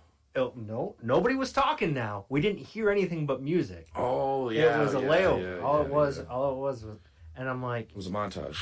How is it possible? Something like, again, I'm nitpicking, but, It's because Tony Khan, he likes the it's montage. shoddy production stuff. Tony Khan, he likes the montage. Okay, yep. So now we can move on to Jay Lethal and Ricky Starks. You know, this was the one match I wrote down before this, that I was looking forward to this match more than any other match, because I have personally always been a fan of Jay Lethal's work, especially in Ring of Honor with the Truth Commission, or the Truth thing, the Book of Truth that he did in Ring of Honor. I just like Jay Lethal's work. I think he's a solid performer. He has great matches, and he's very, very solid. But was this the end of the story? The end of the match, or the end of the story between him and Ricky Starks? End of the story between. This was supposed to. Honestly, this whole storyline started when Ricky Starks was doing commentary with Taz, and Jay Lethal come out and cut a promo on him and said that. Yeah. Like, he had mentioned previously that he wanted to take everything away from Ricky Starks. Yeah. I don't know really what that is, but... I ask because if you're going to have a run-in to help the face, then the face has to win. Especially if it's the end of the story. That's the blow-off you're looking for. You want that happy ending. We didn't get that. He still lost. Yeah. And... to me, I thought this was supposed to be the end of the story. So it makes me think, is there going to be more to this story? I wrote, why does AEW have to trash every Ring of Honor guy that comes in the company?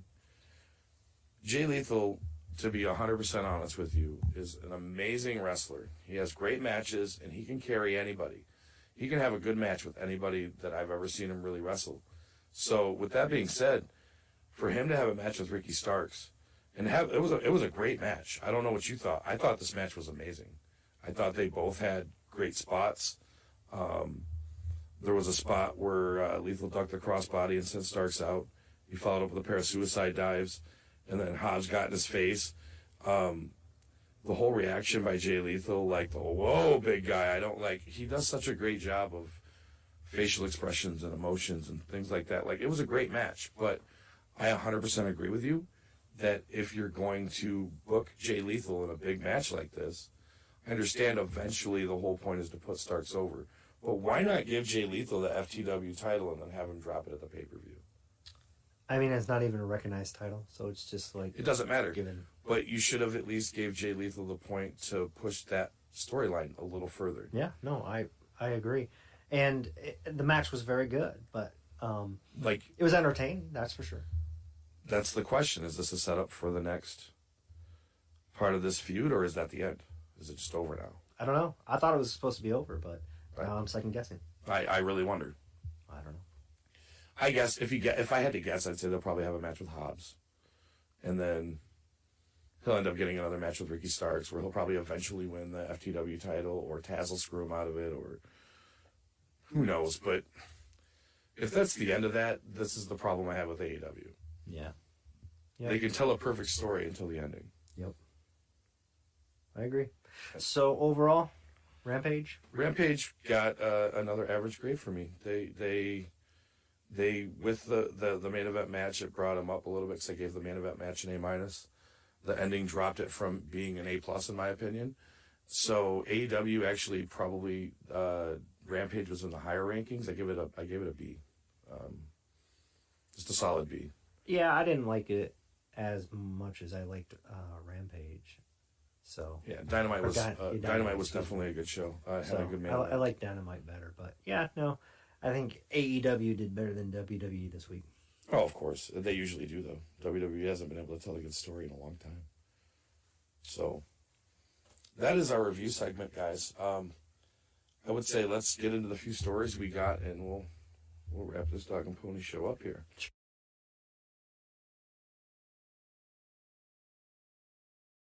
Sure. So the first story of the day I want to talk about was Ken Anderson. Ken Anderson has a wrestling school. I believe it's in Wisconsin. And no, it's in California. Is it in California now? It used to be for Powerhouse Wrestling in Green Bay. Yeah. And so, personally, I have a little bit of experience because, like, I had went in and out of that gym a few times when he ran that. Now, I can tell you, did I ever see Ken Anderson in the gym? No. He was never there. But to bring people in and promise them to teach them something like professional wrestling with the experience that you have, and then you try to blame it off on COVID, like, what are you honestly thinking that's going to happen to not only your reputation, but, like, everything? Like, that's just bad business. I don't know what you remember when it was like getting into the business, but wrestling schools were out there, but they weren't like they are now. They're not prominent whatsoever. We didn't have the ability to go to a wrestling school and be trained by somebody who had headlined main events for WWE, really? Yeah, it's an interesting predicament that he's in, but I will be honest with you. I think we live in a society nowadays where people expect customer service 24/7. So if I'm not happy, you should be paying me back. If I'm not satisfied, then I should get something for free. And I couldn't find details of this story. I did. How much money were people out? How much money was paid? Was there contracts signed? I couldn't find any of these details. Okay, so from my understanding, he took people's money, like entrance level wrestlers were paying, I believe it was somewhere around the lines of $500 a month to be trained into the business. The returning wrestlers, I think it was like a nominal $50 fee. But he had a whole gym signed up for this, okay? And he basically never built the gym. He never put the gym together. And he's had little to no contact with any of his people that have paid him money for the gym, besides saying, oh, we're locking a location down shortly. We're locking a location down shortly. Well, this has gone on for 2 years. Well, I mean, seriously now, let's think about this. The wrestling business is a very unique business. There's really nothing out there like it. They have their brotherhood, and in order to get into wrestling, it's always been, you've got to know somebody who's going to train you. And yeah, like you mentioned, wrestling schools were few and far between. Now they're just about everywhere. But it happens all the time. It does. If you pay me $200 and I'll train you, and then every month you got to pay that $200. And we've all heard the horror stories where somebody's forked over money and then they got there and the building's closed. This happens all the time. Thank you, Marshall Redder. But yeah, I mean, I wasn't going to say any names, but we know people. He's dead, it doesn't matter. I'm aware that he's no longer living. But, we're aware of people that did that here in Michigan. And yeah, maybe it was 20 years ago. But that brings me back to my first point, to where everybody now is in this customer service business. And the wrestling business is so difficult to change. So I feel sorry that these people forked over this money and didn't get the training that they were expecting. But again, from a legal standpoint, what was a contract? Do people sign contracts? Most of the time there isn't contracts involved. You know, it's a gentleman's agreement. So I don't know. I don't know how to take this. I just look at it as this is what happens in the wrestling business. It's one of the dirty little secrets. And it's getting publicity because it's a big name that's attached to it. I think to a point, but I think that more and more people actually, with social media being the way it is now, can be vocal about these things. Me personally, if I would have had the ability to shout it to the rooftops when we showed up for training that day that Marshall locked the gym out on us, I would have blasted that to God and everybody. Because, to be honest with you, that was my first break. That was my first chance to learn in a gym and be trained. And when he did that, thank God there was guys out there like Joe Ortega, man. He just retired this year. Direct descendant of Will Mascaris and Jose Lothario. Right. Brought up in the business the right way. But, you know, like, thank God for him in opening up the wrestling community in Holland. Because had he not done that, I'd tell you there was probably a good 40 to 50 people that would have never gotten a break in the wrestling business, including guys like myself. And I don't know what happened to Kenny the King. Actually, I do, but we'll talk about that another time. Yeah, he's going to be at the show. Is he really? Yeah. Which one? Which Kenny King, though? No. Kenny King Wayne or Kenny King? No, you're right. We're talking two different Kennys. Yeah, we're off the record. I'll tell you what happened to Kenny the King Wayne. We are not going to hear "Everybody Rules the World" tonight. So. Hey, that was a great idea for a theme song. But I get it. I understand. Yeah. It sucks. But that's the wrestling business. You better learn to be disappointed now. And what happened? What happened when we were locked out? Did we cry about it? Did we give up? No. We found somebody who was willing to put in the time and help us. We did, but I think that day actually, a lot of people went and got drunk. What are you gonna do now? I guess I'm gonna go drink some beer. I mean, what do you do at that point though? It's just shattering when you look forward to doing something and it doesn't really seem like work because you enjoy what you do. And so every day is like vacation when you go to wrestling practice because like you want to be there. A lot of people don't look at it like that, but you and me, I was that way. I wanted to be there. I was excited to go to wrestling every day. And so when you look forward to that and it's not there anymore, you know, like I said, we were lucky to have the other options. But some of these guys that are trying to get into wrestling schools, that may have been like the one option they had within their area to be able to make. I mean, it's more prominent now, but I don't know. I don't have enough research to know exactly what city in California that gym's located in. I think it's a terrible situation that they're in. Yeah. And some of them have moved on. Some of them are disgruntled and won't move on. But that's par for the course in the wrestling business. Yeah, I agree. And so I hope that he does the right thing and the money that has been taken is returned to the people who didn't get the services they paid for. We're disagreeing. We are disagreeing on this because giving money back isn't the only available option out there. No, he could actually provide the service.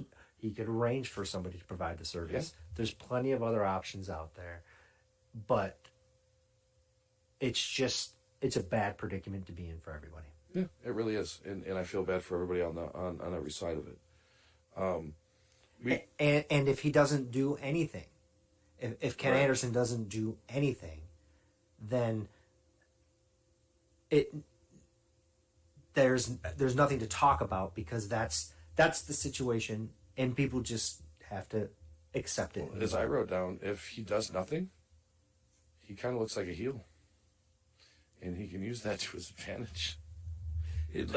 No matter what happens, this isn't going to ruin the career of Ken Anderson whatsoever. It may make people not want to train with Mr. Anderson anymore, but I don't think it's going to hurt his wrestling character whatsoever. People will always line up to be trained by Ken Anderson. I feel so.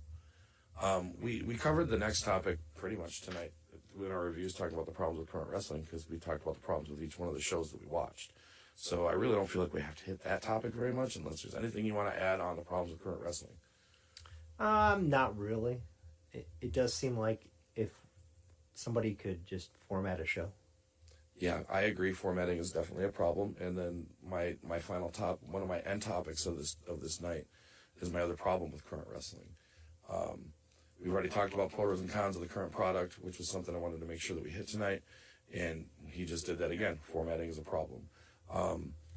I think that overselling and underselling and not knowing when to make somebody look good is a problem in the wrestling business right now. Everybody wants to make themselves look good. Well, one of the big keys in professional wrestling, at least when I was brought up in the business, is the person that is taking the move is the one that's going to make the person that's putting the move on look like it was effective. Absolutely. So if you do not make that person look effective, he's not going to look effective. And the politics in wrestling is everybody wants to sell their own T-shirts. Unfortunately, that's the way it is right now in the indie scene. If you sell T-shirts, you're a champion. The best way to get yourself over is to lose. Yeah, I agree. You need to put somebody over. I learned from Joe. He was the one that taught me that if you want to be successful in this business, you should be able to put anybody over. At that point, then you can go over because you know how to do it for somebody else. Yep. And lose is a general term, not necessarily losing the match. But if you're losing the battle, you need to look like you're losing the battle. Exactly. If you're getting punched in the face, you need to make it look like you're getting punched in the face. Yeah. You're losing that. That's how I learned how to sell a punch to the face. Yeah. I got punched in the face, and then the guy told me, do that. Yeah. that was how I learned how to sell a punch.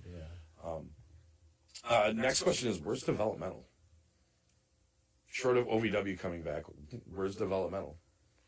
I don't watch any Developmental. I don't. Where is their Developmental? NXT 2.0 doesn't really feel like Developmental to me anymore. They're trying to get back to that point, but where's Developmental? I don't know. AEW Dark, the opening matches of AEW Dynamite and Rampage. Yeah, I don't know. It might be better for there to be almost a contraction and not have as much as we have for professional wrestling and try to get back to that indie scene. Well, that's the problem. Tony Khan signed 8,000 wrestlers and now has to put on 6 YouTube shows and 3 television shows just to get half of this talent out there because he's a nice guy. He's not going to fire anybody. He'll let their contracts run to me anymore. They're trying to get back to that point, but where's Developmental? I don't know. AEW Dark, the opening matches of AEW Dynamite and Rampage. Yeah, I don't know. It might be better for there to be almost a contraction and not have as much as we have for professional wrestling and try to get back to that indie scene. Well, that's the problem. Tony Khan signed 8,000 wrestlers and now has to put on 6 YouTube shows and 3 television shows just to get half of this talent out there because he's a nice guy. He's not going to fire anybody. He'll let their contracts run out and then just not renew them. Marco stunt. Oh, you mean Marco stunted growth? That's what happened. Yeah, I mean, I just don't. I don't. The indies is where you should develop. WWE is their own entity, so that they're going to have their own development stuff. Yeah. But yeah, that's. Does AEW need a developmental program? Yeah, no, because they have WWE to doing that. No, I believe that AEW needs a developmental program. There's a place for all these guys that don't really need to be on mass television, and it's not just YouTube. You can expose your developmental on YouTube all day long, but when you start taking green talent, and this is the transition into the last topic, are guys getting too much exposure when they're too green too fast? And my answer is hell yes, they are. The only example of anybody who's been brought up in the system and is still a learning work in progress, but was brought up training the right way, is Rex Steiner. On Breaker. Yeah, he's still very green. I mean, he's still very new to the business. Yeah, he is. He's very rough around the collar, that's for sure. But he is, I don't want to say doing it the right way, but he's taking advantage of every opportunity that's been given to him. He's got 2 of the best teachers known to man in the Dog-Faced Gremlin and his Uncle Scotty. Yeah. So but I don't think AEW needs the developmental. I think it's just, yes, they have the roster to do it for sure, but they don't need that. So you're telling me that AEW doesn't need to develop some of this younger talent? They need to just throw them out on Dynamite and Rampage and let them figure it out? No, what I'm saying is they have enough top tier talent that they don't need to be throwing these people out here that are raw and green. They shouldn't sign them, and they should just release them. But what do you do for the future of AEW? Just rely on signing talent that doesn't go to WWE? At a certain point, you need to start developing your own farmhouse talent, just like WWE did. If you're trying to compete with a major company, then in my opinion, these green guys don't have any business on nationwide syndicated television. They need to be in a developmental, learning their craft like everybody else did. Yeah. Instead of being pushed on the mid-card of Rampage and Dynamite. Like, some of these guys that I've seen in the last 6 months have no business being in a wrestling ring, let alone on nationally syndicated wrestling yet. But yet they put them on. It doesn't make any sense to me. There's plenty of opportunities out there for them to gain the experience that they need. But I do agree with you. A lot of these guys are getting big opportunities too early in their career. And that just shows the lack of ability to scout. I don't know. The idea of going with what the dirt sheet writers like, I don't know. Yeah. If the internet fan base is what's driving AEW, then they're not going to be successful. Right. No, and I agree. I think that wrestling fails without developmental.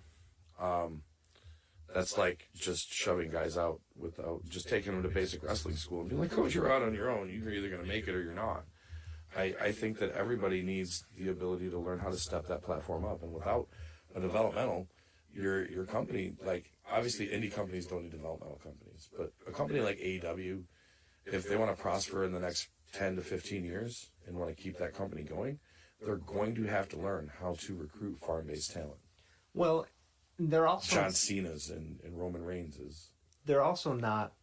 There's not as many opportunities to wrestle off of TV. You know, they're not doing. There's no house shows.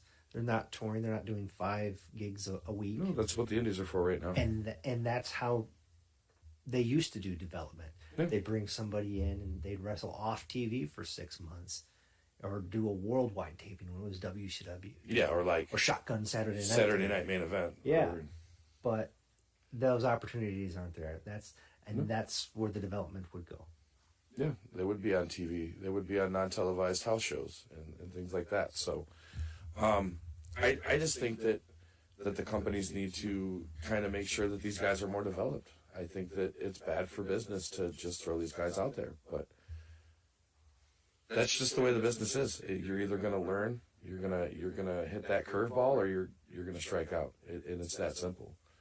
I've wrestled for money, sometimes in certain situations, no money.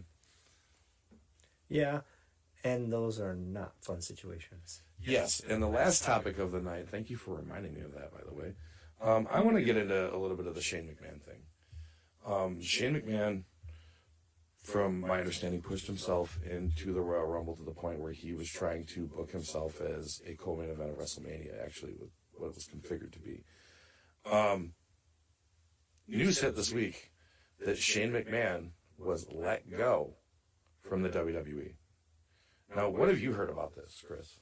That's pretty much what I heard, is that he was trying to turn the Royal Rumble into the Shane McMahon show, and his father wasn't happy with that, and a lot of wrestlers voiced their complaints, and so Vince ended up giving him his walking papers. Yeah, from my understanding, he had this whole plan to book himself in a main event match at WrestleMania, which would have handed Seth Rollins a title, which in my opinion is a great thing for WWE to do, and I would recommend you do that.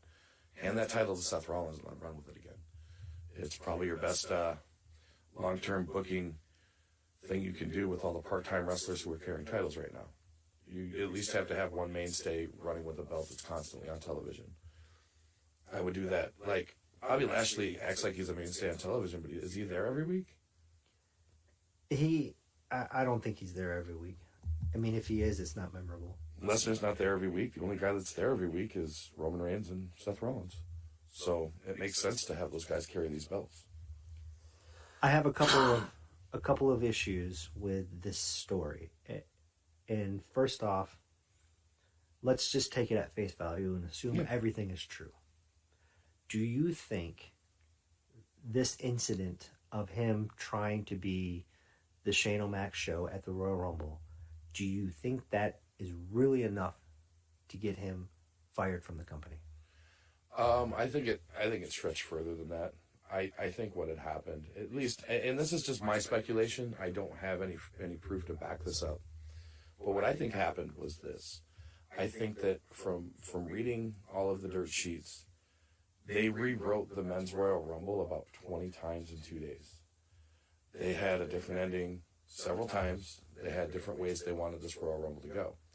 They were confused, and they didn't know what to do. Well, in steps Shane McMahon. I can solve this whole problem. So he books himself. Now, is Shane McMahon notorious for booking himself in high-profile matches around WrestleMania season? Hell yes, he is. He's done it for the last, 5-6 years now? Since, like, WrestleMania 32? Yeah, he does it every year. Every year there's a Shane McMahon spot. So, as far as I'm concerned, Shane McMahon came back into a company because he's been on hiatus. He hasn't been behind the scenes in WWE for months and months and months. But what you have said is exactly right. You're speculating that there's other things going on. We don't know that. I feel like he came in and he tried to make a show work that they had no idea with. They didn't want any answers, so he said, fine, I'll just book myself then. At least then I know you guys will accept it.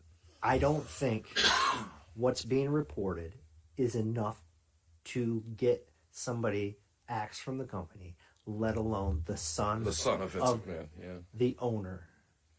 Well, you know what I mean. Yeah. So here's what I think. What if this was just leaked to get a little bit of a rumbling going? It could be. And at Royal Rumble, there's going to be at WrestleMania, there's going to be a struggle for the opportunity to run the company between Shane McMahon and whoever Vince chooses. Right. I could see them doing something like that, but from the way the story dropped, it didn't really look like they had enough time to plan a fabricated story.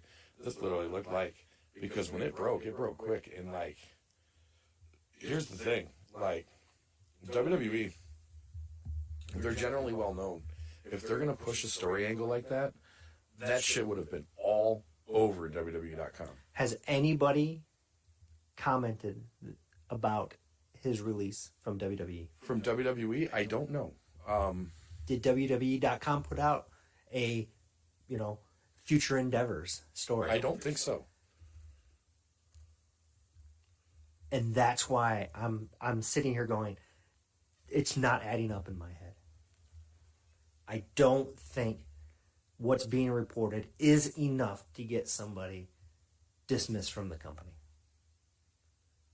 I mean, again, there could be other things that were going on that we didn't know about. Yeah, I mean, it doesn't, like, stories, it doesn't show where, like, WWE had done anything. Because, like, I'm scouring this real quick while you're doing this, and, like, I don't see anywhere where WWE.com has posted anything about Shane McMahon. I'm not saying that this is not a true story. I'm just saying I would like to get all of my facts before I make a decision. Yeah. And right now, I feel like we're missing a lot. Now, there's nothing posted on here about Shane McMahon being released from the company. And if they were, like, media relation-wise, they would have to post something that big on their company. So, I don't know. It could be something that's in the work, or it could be something where there wasn't a legitimate power struggle backstage, and they're trying to keep it under hush-hush. And again, the WrestleMania thing that I laid out, I'm not saying that that's what they're going to do. No, it's purely speculation. But maybe they just said, Shane, go home. Until we can figure out something, just go home. Yeah, because, I mean, he was making a lot of people upset because he was putting himself over guys that have been trying to build storylines for the last 6 months. Right. So, again, I'm not buying 100% that he's done with WWE. Right. I don't know what they're going to do with him or what he's going to do. But I'm not buying it. Yeah, no, neither am I. So short of that, did you have anything else to add to the podcast tonight there, Mr. Chris Young?